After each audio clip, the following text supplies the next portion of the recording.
BRS party के ज़ेर-ए-एहतमाम हैदराबाद के मलकपेट आजमपुरा में वाक़ आज़म फंक्शन हॉल में हैदराबाद पार्लियामेंट हदूद में SIR बेदारी प्रोग्राम बीआरएस की पार्टी रुकनियत साजी मुहिम का इनेकाद अमल में आया। इस मौके पर साबिक़ वज़रा मोहम्मद महमूद अली, टी श्रीनिवास यादव मेहमानान खुसूसी शिरकत की। प्रोग्राम में बीआरएस सीनियर क़ायद मोहम्मद आज़म अली, मलकपेट हल्क़ा assembly incharge BRS Ajit Bahadurpura हल्क़ा assembly incharge BRS, Inayat Ali Bakri Chandrayangutta हल्क़ा assembly incharge BRS, Ram Reddy हल्क़ा assembly Charminar incharge BRS, Ali Maskati Yakutpura हल्क़ा assembly incharge BRS, Shyam Sundar के अलावा दीगर बीआरएस कायदीन और कारकुनों ने शिरकत की। इस मौके पर मुनक़िदा तक़रीब से साबिक़ वज़रा मोहम्मद महमूद अली, टी श्रीनिवास यादव और बीआरएस सीनियर क़ायद मोहम्मद आज़म अली ने खिताब करते हुए मरकज़ी हुकूमत की जानिब से कराए जाने वाले SIR में बढ़ चढ़ कर हिस्सा लेने की पार्टी कायदीन और कारकुनों से अपील की है। उन्होंने पार्टी कायडर को बीआरएस की रुकनियत साजी में हिस्सा लेते हुए पार्टी को मजबूत और मुस्तहकम बनाने पर जोर दिया। बालज़ां साबिक़ वज़ीर दाखिला मोहम्मद महमूद अली, साबिक़ वज़ीर टी श्रीनिवास यादव, सीनियर क़ायद मोहम्मद आज़म अली ने मीडिया से बात करते हुए प्रोग्राम की तफसीलात से वाकिफ करवाया। आज ओल्ड सिटी के 6 कॉन्स्टिट्यूंसी की मीटिंग आजम फंक्शन में हुई। जितने कॉन्स्टिट्यूंसी के इंचार्जेस है और नए जो इंचार्जेस दिए गए हैं, खास तौर से हमारे अली भाई को जो है चांदमार का इंचार्ज बनाया गया है मेंबरशिप ड्राइव के लिए। हमारे खैसर भाई को बनाया गया, श्रीकांत साहब को इंशाल्लाह जरूर एक कॉन्फ्रेंस मिलेंगे आपको भी। अब मैं खास तौर से सब भाइयों से अपील करना चाहता हूँ, 2 अहम मसले हमारे लिए। एक मेंबरशिप ड्राइव, वो तो हमारा फर्ज है पार्टी की मेंबर बनाना, मगर वोटर लिस्ट में नाम लिखवाना वो बहुत अहम काम है। हम तमाम मेरे भाइयों से अपील करता हूँ, वोटर लिस्ट चेक करिए। अगर वोटर लिस्ट में आपका नाम या आपके खानदान की सिफत का नाम नहीं है तो ज़रूर उसमें इंडास करवाइए। और बहुत ज़्यादा मसाइल की ज़रूरत नहीं है उसमें। एक ये 2002 का जो है वोटर लिस्ट है, उसमें आपके किसी भी पेरेंट्स का नाम है, वालदा का है या वालिद साहब का है, तो ज़रूर उसका रेफरेंस दिया तो इमीडिएट नाम की एंट्री की जा रही है। तो इसलिए मैं तमाम मेरे भाइयों से यही गुजारिश है कि आप तमाम के तमाम वोटर लिस्ट में नाम लिखवाइए। दूसरा, पार्टी का मेंबरशिप को जितना हो सके ज़्यादा से ज़्यादा बनाइए। आज बिल्कुल इस मरतबा लास्ट टाइम जो हम इलेक्शन हारे हैं बीआरएस पार्टी कांग्रेस के से, सिर्फ कांग्रेस ने 2% वोट इजाफा लेकर, वो भी झूठे वायदे कर कई गारंटीज देकर आवाम को भटका कर। शहर हैदराबाद के लोग तो समझते हैं, मगर डिस्ट्रिक्ट के लोग खासतौर से किसानों को रईतु बंधु में 10,000 से 15 करने का वायदा किया गया, और जो हॉल पर जमीन ले उनको भी बराबर अमाउंट देने का वायदा किया गया। शादी मुबारक में 1 तोला सोना देने का वायदा किया। बहनों को हमारे 2,500 रुपये पेंशन देने का वायदा किया। ऐसे 50 झूठे वायदे कर वोट हासिल किए।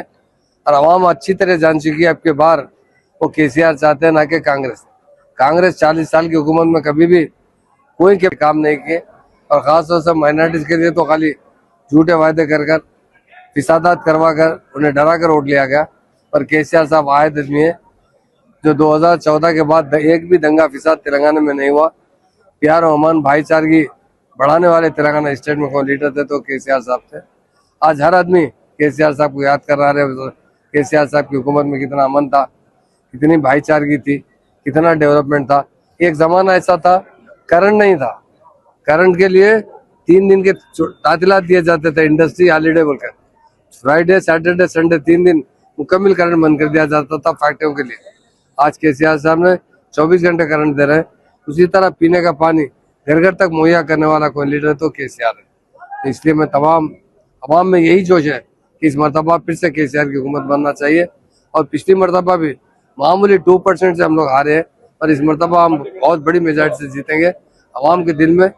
और हर जगह KCR साहब का नारा है, क्योंकि 4 डिस्ट्रिक्ट ऐसे थे जहाँ हमें शिकस्त हुई थी। एक खम्मम में हुई थी, एक महबूब नगर में हुई थी, एक वरंगल में हुई थी, और एक नलगुंडे में हुई थी।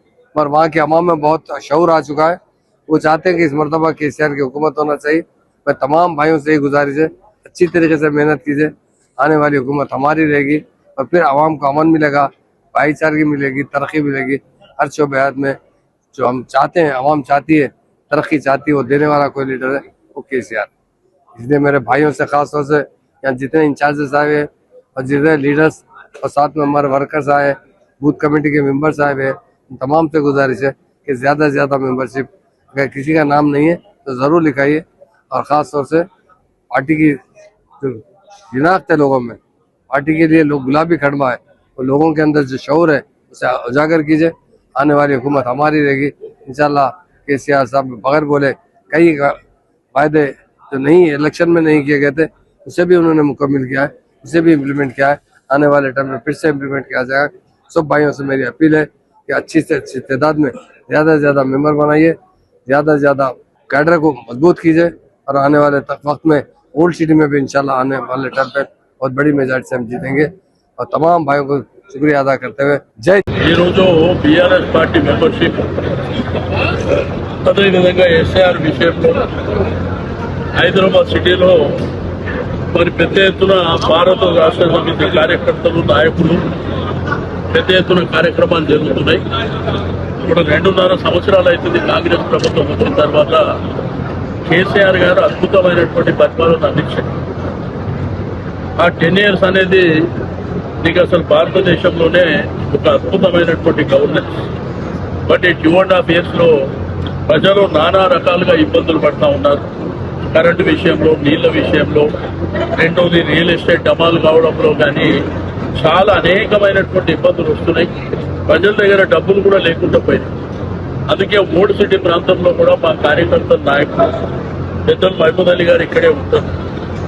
ఈరోజు మరి మలక్పేట కానీ, యాకత్పుర, చంద్రన్గుట్ట, చార్మినార్, బౌద్ధూర్పుర కానీ ఈ నియోజకవర్గాలకు సంబంధించినటువంటి మీటింగ్ ఇక్కడ ఏర్పాటు చేసుకొని మరి రాబో కాలంలో ఓల్డ్ సిటీలో కూడా గులాబీ జెండా ఎగిరేయడానికి పక్కా ప్రణాళికతోని ఈ మెంబర్షిప్ డ్రైవ్ కూడా డిజిటల్ చేస్తున్నాం.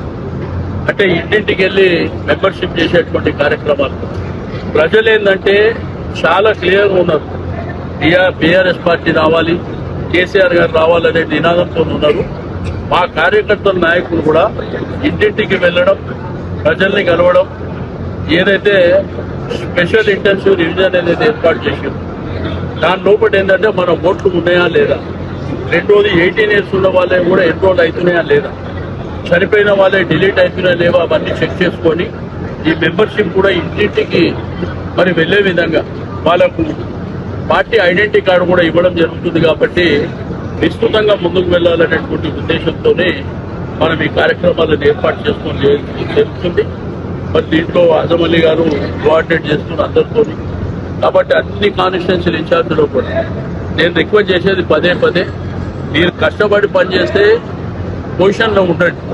ఒకవేళ కష్టపడి పనిచేసే పరిస్థితి లేనప్పుడు, పార్టీ మీద అభిమానం ఉంది, నాయకుడి మీద అభిమానం ఉంది, నేను మాత్రం తిరిగే పరిస్థితి లేదన్నప్పుడు కొత్త వాళ్ళకు అవకాశం ఇవ్వండి. ఎందుకంటే గులాబీ జెండా కోసం ప్రజలు కానివ్వండి అందరూ కూడా ప్రత్యేకంగా ఎదురు చూస్తూ ఉన్నారు. లీడర్షిప్ కావాలి, డెఫినెట్గా ఉధృతంగా ముందుకెళ్తాం, పార్టీకి సపోర్ట్ చేస్తామన్న వాళ్ళ సంఖ్య కూడా పెరిగింది. కాబట్టి తప్పకుండా రాబో 2.5 సంవత్సరాలలో తిరిగి ఈ రాష్ట్రంలో గులాబీ జెండా ఎగరం ఖాయం. డెఫినెట్గా మళ్ళీ కేసీఆర్ గారు సీఎం కాబోతుంది. ఇది నేను చెప్పే మాట కాదు, మా పార్టీ కార్యకర్తలు చెప్పే మాట, ప్రజల నుంచి వస్తున్నటువంటి. కాబట్టి రేపు కార్పొరేషన్ ఎలక్షన్ కూడా అందరినీ సన్నద్ధం కావాలని చెప్పి నేను రిక్వెస్ట్ చేస్తాను. आज हैदराबाद पार्लियामेंट्री की मीटिंग मलकपेट कॉन्स्टिट्यूंसी आजम फंक्शन हॉल में मुनक़िद की गई थी। यहाँ पे हमारे अजीत अन्ना जो मलकपेट कॉन्स्टिट्यूंसी के इंचार्ज है, उसी तरह इनायत अली बाखरी साहब बहादुरपुरा इंचार्ज, हमारे राम रेड्डी साहब चंद्रायनगुंटा इंचार्ज, लोधी साहब चामीनार इंचार्ज, और साथ में जो है ना राम रेड्डी साहब जो चंद्रायनगुट्टे के इंचार्ज है, यहाँ याकुतपुरे से सामा सुंदर रेड्डी साहब है, ये सब हमारे ओल्ड सिटी के इंचार्जेस यहाँ पर आकर ये मीटिंग अटेंड किए। हमारे मेहमान खुसूसी तलासानी श्रीनिवास यादव साहब, महमूद अली साहब, देवी प्रसाद साहब भी आए थे। हम सबका मानना एक ही है, SIR के बहाने जिस तरीके से वोटों की डिलीशन हो रही है, आज हम सबको चौकन्ना होना चाहिए, आगे बढ़ना चाहिए। और SIR के लिस्टिंग के लिए मेरी तमाम इस प्रजा से गुजारिश है, जहाँ तक मेरी आवाज जाती है, ECINET एक वेबसाइट है, आप प्लीज उसको डाउनलोड कीजिए। उसमें आपके 2002 के वोटर लिस्ट भी है, 2023 की वोटर लिस्ट है, आप दोनों को कंपेयर कीजिए। कहीं भी आपकी वोटर लिस्ट 2002 से मैच नहीं हो रही तो आपके पेरेंट्स है, ग्रैंड पेरेंट्स है, आप उनसे जो है ना उसकी जो है ना मैपिंग करवाइए। और 100% SIR को कामयाब करने में हमारी पूरी मदद होना चाहिए, क्योंकि वोट हमारा पहला हक है। अगर हमारा वोट नहीं रहेगा तो हम हमारी हुकूमत को नहीं चुन सकते। इसीलिए मैं आप तमाम लोगों से गुजारिश करता हूँ, SIR को कामयाब बनाने के लिए खासकर सबसे पहले अपने वोट का रजिस्ट्रेशन इंपॉर्टेंट है, अपने फैमिली की मैपिंग इंपॉर्टेंट है, इसमें हमको कामयाब होना चाहिए ताकि हम आने वाले वक्त में हमारी हुकूमत चुन सकते हैं। दूसरी बात, आज BRS पार्टी की मेंबरशिप ड्राइव के लिए भी जो हिदायत KCR साहब और KTR साहब ने दिया है, हमारा सबसे एक ही बात की अपील है, ये डिजिटल मेंबरशिप है, आप लोग आगे बढ़ चढ़कर बीआरएस को सपोर्ट कीजिए, बीआरएस को मदद कीजिए। 10 साल दौरे हुकूमत में बीआरएस और केसीआर साहब की गवर्नमेंट में जितने बेनिफिट्स पब्लिक को हुए थे, आज 2.5 साल की रेवंत रेड्डी और कांग्रेस गवर्नमेंट में माइनस हो चुके हैं। लोग परेशान है, इस परेशानी का हल एक ही है, कांग्रेस को हटाओ, बीआरएस को लाओ। जय तेलंगाना।